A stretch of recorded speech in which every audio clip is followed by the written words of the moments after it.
दोस्तों 26 मार्च 2009 की सुबह लगभग 6:30 बजे के आसपास का समय रहा होगा। उत्तर प्रदेश के मुजफ्फरनगर में ऑफिसर्स कॉलोनी के अंदर दो अधिकारी होते हैं। एक इसमें समाज कल्याण अधिकारी होता है और दूसरा इनके साथ जो दूसरा क्लर्क होता है। दोनों ही ऑफिसर्स कॉलोनी के उस बैडमिंटन कोर्ट के अंदर बैडमिंटन खेल रहे थे। जो क्लर्क था वो जानबूझकर शॉट नहीं मार रहा था। ऐसा लग रहा था जैसे उसके खेलने का मन ही नहीं कर रहा है। इसी बीच में दो व्यक्ति आते हैं और आकर खड़े हो जाते हैं और यहाँ पर समाज कल्याण अधिकारी एक के बाद एक शॉट मार रहे थे। तभी वो दो लड़के कहते हैं कि सर आप बहुत अच्छा खेल रहे हैं। इतना कहना था कि समाज कल्याण अधिकारी खुश हो जाता है और इसी बीच में एक इशारा होता है और जैसे ही इशारा होता है एक के बाद एक 7 गोलियां चलती हैं। सातों की सातों गोलियां समाज कल्याण अधिकारी को मारी जाती हैं, जिसमें एक गोली ऐसी लगती है कि उसकी एक आंख निकलकर बाहर गिर जाती है। दूसरी गोली चलती है तो उसका जबड़ा टूटकर वो भी आधा अधूरा रह जाता है। इसके बाद एक गोली सर में अटक जाती है और अगली गोली सर को छूती हुई निकल जाती है। एक गोली हाथ में लगती है और दूसरी गोली दूसरे हाथ में लगती है। एक गोली सीने को छूते हुए निकल जाती है। बस इतना था जैसे गोलियों की तड़तड़ाहट की आवाज़ें उन ऑफिसर्स कॉलोनी में रहने वाले लोगों ने सुनी। वहाँ की महिलाओं ने, वहाँ के ऑफिसर्स जो भी थे सुन रहे थे, वो उस घटना स्थल की तरफ दौड़ रहे थे। तभी एक लड़का रो रहा था, चिल्ला रहा था, कह रहा था कि मेरे भैया को गोली मार दी, जल्दी से एम्बुलेंस बुला दो। लेकिन किसी ने भी एम्बुलेंस को बुलाने की हिम्मत नहीं जुटाई और वो बदमाश आसानी से गोली मारकर चले जाते हैं। हालांकि बाद में उस ऑफिसर के लिए एक एम्बुलेंस की व्यवस्था की जाती है और व्यवस्था करने के बाद जैसे ही हॉस्पिटल में ले जाते हैं तो ऐसा लग रहा था कि शायद बच नहीं पाएगा, क्योंकि चारों तरफ ब्लड फैला हुआ था। जब जा रहे थे तो लोग उन्हें किसी न किसी कपड़े से, किसी न किसी चीज़ से ब्लड को रोकने की कोशिश कर रहे थे। डॉक्टर लोग भी देखते ही उस अधिकारी पर हाथ रखने के लिए तैयार नहीं थे, क्योंकि मामला ही कुछ ऐसा था।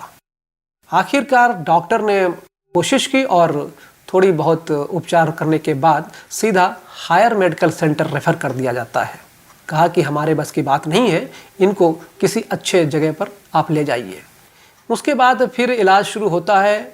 1 महीने के बाद उस ऑफिसर्स की जब आंखें खुलती हैं तो जो उसने देखा, क्योंकि एक आंख तो बिल्कुल ख़राब हो चुकी थी, उसके बाद जो होता है वो किसी ने कल्पना भी नहीं की थी।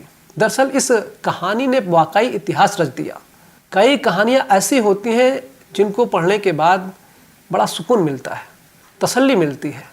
ये कहानी उन लोगों को ज़रूर सुननी चाहिए जो लोग जल्दी से हताश हो जाते हैं, ज़िंदगी में बहुत जल्दी निराश हो जाते हैं और ये सोचते हैं कि शायद अब कुछ बचा नहीं है, क्योंकि इस ऑफिसर ने जो आगे किया उसकी कोई कल्पना भी नहीं कर सकता है।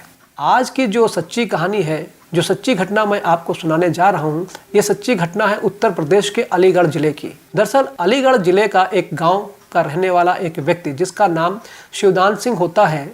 शिवदान सिंह के पास ना तो छत है, ना फिर कोई वैसा काम धंधा करने के लिए कुछ ज़्यादा मामला है। गरीब आदमी है, मजदूरी करके अपने परिवार का भरण पोषण करते हैं। एक बेटा है जिसका नाम रिंकू सिंह राही होता है।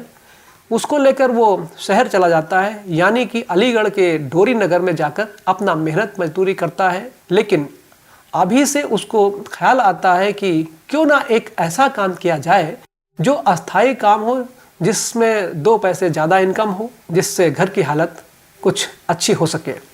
रिंकू सिंह राही जो होता है लड़का उनका, उसको सरकारी विद्यालय में एडमिशन करा देते हैं।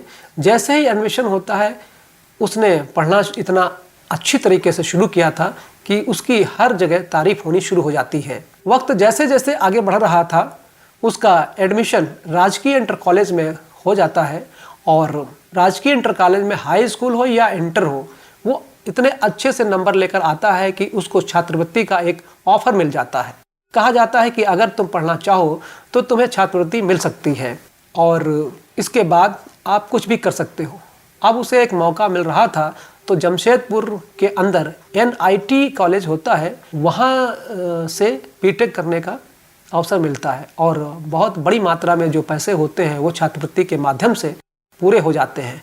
अब एक दिन की बात है कि वो लड़का छुट्टी के लिए अपने घर आया था। पिताजी को देखता है तो किसी ने कहा कि तुम पेंशन के लिए अप्लाई क्यों नहीं करते हो। तो शिवदान सिंह ने कहा कि मैंने पेंशन के लिए अप्लाई तो किया था, लेकिन दफ्तर के चक्कर काटता रहता हूँ और कोई सुनता ही नहीं है, कोई देने के लिए तैयार ही नहीं है। तभी उस लड़के यानी कि रिंकू सिंह राही के दिमाग में ख्याल आता है कि क्यों ना अधिकारी बना जाए, और अधिकारी अगर बन जाएंगे तो गरीबों की बहुत बड़ी मदद भी हो सकती है, क्योंकि उनके पिता को जो पेंशन नहीं मिल रही थी जबकि वो उसके हकदार थे, और यहीं से उसके दिमाग में आता है। तो उस लड़के ने सिविल सर्विसेज की तैयारी के लिए अपने दिन रात मेहनत करना शुरू कर देता है, और मेहनत करते करते साल 2004 की ये बात है, यूपी पीसीएस में उस लड़के ने इतनी मेहनत की कि सिलेक्शन हो जाता है, और सिलेक्शन होने के बाद कैडेट मिलता है समाज कल्याण अधिकारी का। साल 2007 में ट्रेनिंग शुरू होती है और नवंबर 2008 में उसको उत्तर प्रदेश के जिला मुजफ्फरनगर में समाज कल्याण अधिकारी के तौर पर नियुक्ति मिल जाती है। अब जब वहाँ नियुक्ति मिल जाती है तो आए दिन देखता क्या है, वो अधिकारी की कई छात्र छात्राएं ऑफिस आते हैं, और ऑफिस आने के बाद कहते हैं कि साहब हम विद्यालय जाते हैं, तो वहाँ कहते हैं कि आपकी छात्रवृत्ति अभी ऑफिस से जारी नहीं हुई है, और जब ऑफिस आते हैं तो कह देते हैं कि आपकी छात्रवृत्ति हमने स्कूल को भेज दी है। समझ नहीं आ रहा है कि क्या करें, पैसे की बहुत सख्त ज़रूरत है। तभी इस अधिकारी को ये ख्याल आता है कि जब उसने हाई स्कूल और इंटर की परीक्षा बहुत अच्छे नंबरों से पास की थी और उसे अगर छात्रवृत्ति ना मिली होती तो शायद वो कभी अधिकारी नहीं बन पाता। इसीलिए वो कहता है छात्रों से कि तुम परेशान बिल्कुल मत हो, मैं देखता हूँ क्या हो सकता है। जब अधिकारी ने कागज़ों को पलटना शुरू किया तो अपने ही बंधुओं की कार्यप्रणाली को देखना शुरू किया है और ये देखने की कोशिश की है कि आखिरकार क्या मामला है। तो पता चलता है कि लगभग पिछले 10 सालों में 100 करोड़ रुपए का घोटाला हुआ है, यानी कि छात्रवृत्ति हो या पेंशन हो या फिर शादी विवाह के नाम पर सरकार की तरफ से मिलने वाले अनुदान में बड़ा घपला घोटाला है।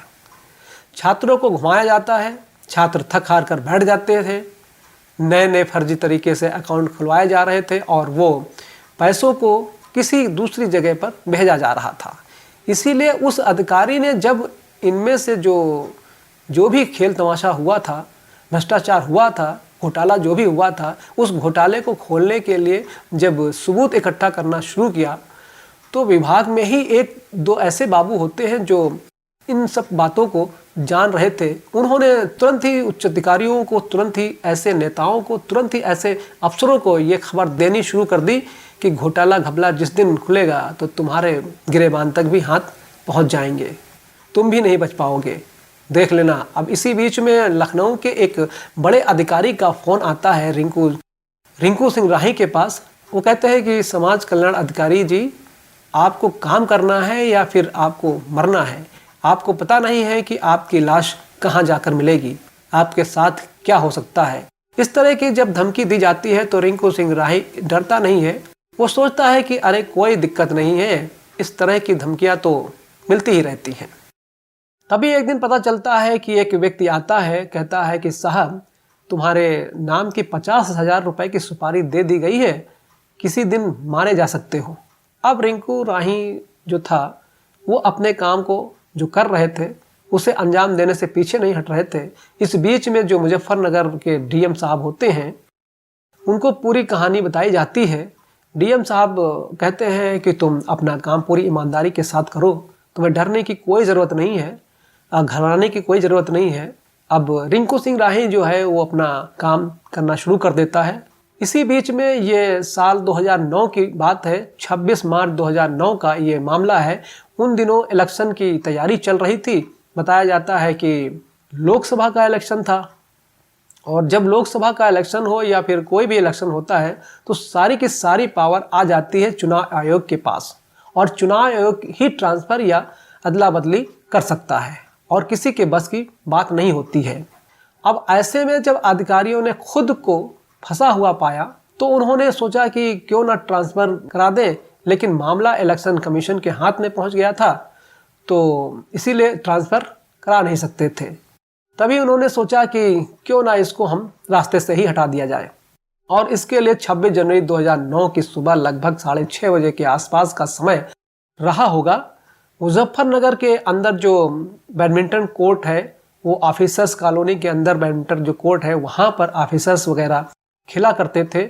सुबह सुबह का समय था। समाज कल्याण अधिकारी रिंकू सिंह राही अपने एक क्लर्क के साथ वहाँ पर बैडमिंटन खेल रहे थे। तभी दो व्यक्ति आते हैं और आने के बाद उन्हें एक इशारा दिया जाता है कि ये है वो अधिकारी।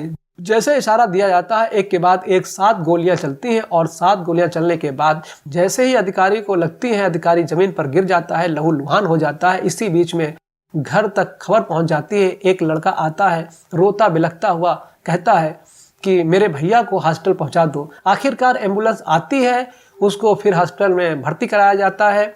डॉक्टर साहब जवाब दे देते हैं, कहते हैं कि हायर मेडिकल सेंटर लेकर जाओ। 1 महीना लगता है जब अधिकारी की आंखें खुलती हैं और जब पता चलता है कि एक आंख बेकार हो चुकी है, कान से सुनाई देना बिल्कुल बंद हो गया है, एक कान का पर्दा फट चुका था, जबड़ा पूरी तरीके से टूट चुका था, हाथों में भी चोट लगती है। एक तरीके से कह सकते हैं कि वो व्यक्ति अब पूरी तरीके से स्वस्थ नहीं था, बल्कि विकलांग हो चुका था। अब वो विकलांग की कैटेगरी में आ जाता है। 4 महीने के बेड रेस्ट के बाद उस अधिकारी को भेज दिया जाता है। उसके बाद जैसे सीट पर बैठता है, फिर वही घपले घोटाले खोलना शुरू कर देता है। पता चलता है कि उस अधिकारी का ट्रांसफ़र भदोई में कर दिया जाता है और भदोई में जाने के बाद वहाँ भी उन्होंने पुरानी फाइलें खोलना शुरू किया और ये बताने की कोशिश की कि इस विभाग में कितना घपला है, कितना घोटाला है, कितना भ्रष्टाचार हुआ है। महज 4 महीने लगे थे, ट्रांसफ़र हो जाता है। ट्रांसफ़र होने के बाद उन्हें श्रावस्ती भेजा जाता है। श्रावस्ती में भी जब चार्ज लेते हैं और उन्होंने फिर वहाँ पर फाइल खोलना शुरू कर दिया, तो पता चलता है कि 2 ही 3 दिन के अंदर उनका ट्रांसफ़र कर दिया जाता है। उनसे कहा जाता है कि आपकी यहाँ बिल्कुल ज़रूरत नहीं है, आपको कहीं दूसरी जगह जाना चाहिए। उसके बाद उन्हें ललितपुर भेज दिया जाता है। जब ललितपुर में समाज कल्याण अधिकारी के तौर पर भेजा जाता है, तो यहाँ पर जाने के बाद 1 साल तक तो वो काम जरूर करते हैं, लेकिन उल्टे सीधे आरोप लगाकर उनको ही सस्पेंड कर दिया जाता है। अब इसे पता चलता है कि इसमें चाहे वो नेता हो, चाहे इसमें अधिकारी हो या फिर माफिया हो, ये सभी लोग शामिल होते हैं और इस अधिकारी को किसी न किसी तरीके से सबक सिखाने की कोशिश में लग जाते हैं। आखिरकार एक दिन ऐसा वक्त आता है, अब सरकार बदल जाती है। अभी तक सरकार चल रही थी बासपा की, अब सरकार आ जाती है अखिलेश यादव की। अखिलेश यादव मुख्यमंत्री बन जाते हैं और बात कर रहा हूं 26 मार्च 2012 को। इस अधिकारी ने भ्रष्टाचार के खिलाफ लड़ना कम नहीं किया। पहले दिल्ली जंतर मंतर पर जाकर प्रदर्शन करता है और अगले दिन चेतावनी दे देते हैं कि मैं जाकर लखनऊ में लखनऊ के निदेशालय के ठीक सामने अनशन पर बैठूंगा। कई अधिकारियों ने समझाने की कोशिश की कि तुम ऐसा मत करो, पहले ही इतना सब कुछ झेल चुके हो, अब ऐसा करोगे तो सही नहीं होगा। जैसे ही इस अधिकारी ने जाकर अनशन शुरू किया, तुरंत ही यहाँ पर एक डॉक्टर की टीम आती है और डॉक्टर की टीम आने के बाद उनको चेक करना शुरू कर देती है। ऐसे अक्सर होता है, अनशन में कोई ये बहुत बड़ी बात नहीं है, लेकिन हद तो तब हो जाती है जब इस अधिकारी यानी कि समाज कल्याण अधिकारी रिंकू सिंह राही को मेंटल घोषित कर दिया जाता है। एक तरीके से मेंटल घोषित ही कर दिया जाता है, क्योंकि उन्हें मेंटल हॉस्पिटल में भर्ती करा दिया जाता है कि इनका दिमाग पूरी तरीके से ख़राब हो चुका है। हालांकि 1-2 दिन यहाँ रुकते हैं, यहाँ के बाद वो सीधा इनका ट्रांसफ़र कर दिया जाता है और ट्रांसफ़र फिर से ये पहुँच जाते हैं उसी जगह यानी कि अलीगढ़ पहुँच जाते हैं जहाँ इनकी पैदाइश होती है। अब उन्हें अगर समाज कल्याण अधिकारी बनाया जाता है तो ऐसी स्थिति में ये लगातार घपले घोटाले खोलने के चक्कर में रहेंगे। तभी अधिकारियों ने एक प्लान बनाया कि क्यों ना इस व्यक्ति को राजकीय IAS और PCS की तैयारी कराते हैं। इस तरह के लगभग उत्तर प्रदेश के अंदर 7 या 9 ऐसे कोचिंग सेंटर हैं जहां पर IAS और PCS की तैयारी कराई जाती है, जहां पर छात्रों के लिए रहने की, रुकने की, सब खाने पीने की व्यवस्था भी होती है और सरकार इसका पूरा खर्च उठाती है। ऐसे ही एक इंस्टीट्यूट में उनको भेज दिया जाता है। वहाँ जाने के बाद वो अपना काम करना शुरू कर देते हैं, लेकिन RTI लगाकर जानकारी इकट्ठा करनी शुरू कर देती है और इसी तरह का दंगा फसाद, मतलब इसी तरह के लोगों के लिए परेशानी लगातार पैदा कर रहे थे। तभी यहाँ से इनका ट्रांसफ़र अलीगढ़ से हापुड़ की तरफ हो जाता है और हापुड़ में भी उनको राजकीय IAS ये जो कोचिंग सेंटर होते हैं उनमें इनको भेज दिया जाता है। आखिरकार ये यहाँ पर भी आने के बाद यही RTI लगाना और अपने घपले घोटाले खोलने की कोशिश करना। तभी एक दिन एक स्टूडेंट आता है। स्टूडेंट आने के बाद इनसे कहता है कि सर, आपसे एक बात पूछनी है कि आप जो लगातार इतने सालों से लगातार यही काम कर रहे हैं, घपले घोटाले खोलने की कोशिश कर रहे हैं, कि क्या कुछ बदलाव कर पाए या नहीं कर पाए, या फिर अपने आप को ही आपने नुकसान पहुंचाया है। तो बोले मैं तो क्या करूं। जब रिंकू शाही ने उस स्टूडेंट से पूछा तब स्टूडेंट ने कहा कि सर, हम भी पढ़ते हैं यहाँ पर, आप भी पढ़ते हैं, तो क्यों ना आप और ज़्यादा मेहनत करें पढ़ाई में। हो सकता है कि आप UPSC निकाल दें, बड़े ऑफिसर बन जाएं। तभी वो रिंकू सिंह राही कहते हैं कि आप मजाक कर रहे हो। वो लड़का कहता है कि नहीं सर, मैं मजाक नहीं कर रहा हूँ। जिस तरीके से आप दिमाग बहुत बेहतरीन चलाते हैं, शानदार तरीके से आप पढ़ाई करते हैं और आप वैसे भी इतने होनहार होशियार हैं, तो क्यों ना UPSC की तैयारी करो। सारा का सारा दिमाग जो घपले घोटाले खोलने में आप लगाते हो वो UPSC की तैयारी में लगाओ तो ज़्यादा बेहतर होगा।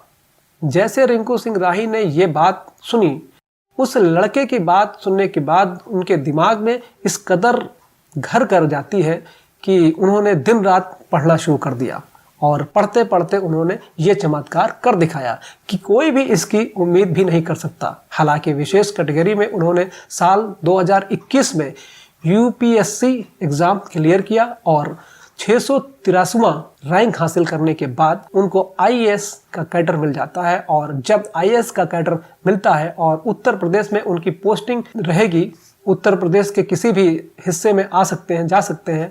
अब इस तरह के जब ये सूचना सोशल मीडिया के माध्यम से, अखबारों के माध्यम से, टेलीविज़न के माध्यम से पता चलती है कि एक ऑफिसर को जिसको 7 गोलियां लगी थीं, उस ऑफिसर ने UPSC एग्ज़ाम 2021 को क्लियर कर दिया और IAS ऑफिसर बन गया है, तब ये किसी चमत्कार से कम नहीं था। और जब मीडिया वाले इनका इंटरव्यू कर रहे थे तो इंटरव्यू करने के दौरान पता चलता है कि एक आँख जो उनकी लगी हुई थी वो नकली आँख होती है। जबड़ा है वो ठीक से खुल नहीं पाता है, कान से ठीक से सुनाई नहीं देता है।